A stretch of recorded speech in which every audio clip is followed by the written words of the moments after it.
So one of the first things I do when I get a new iPhone is switch things up to some custom ringtones.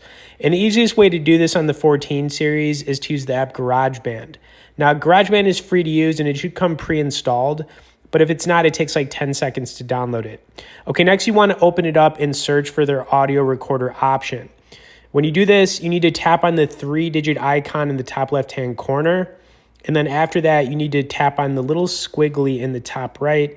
I just call it a little squiggly because that's what it looks like. Okay, when you click on this squiggly, it's going to pull up all the music you have downloaded on your iPhone. Just make sure at this point you've got some songs ready to go. Now, when you find the song you want, hold down on it, and then it's going to take you into the edit section.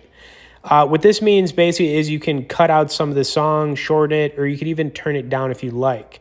But when you're ready to go here, you just need to tap on the down arrow in the top left-hand corner and then add this to My Songs.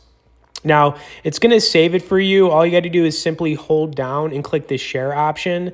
This is going to pop up the ringtone option, which is what we're looking for. Okay, now just click it to new tone, and then you got to name it.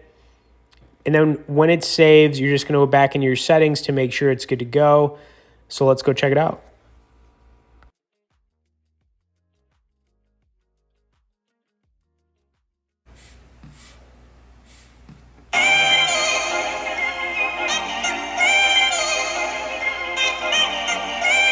Run it. Of course, before we get more into this, we would like to recommend you guys check out the Ignition Poker app. If you're someone who likes to take down massive pots while sitting on the couch watching Netflix, this is hands down one of the best poker apps to try out. Now, the cool thing is they offer both free and real money games. They've also got $1 million payout tournaments to buy into all throughout the month. Ignition has also built a solid reputation for fair play, quick payouts, and of course hosts some of the softest competition online. If you would like to start stacking your chips and dips, we will have some resource links below in the description for how you can get started.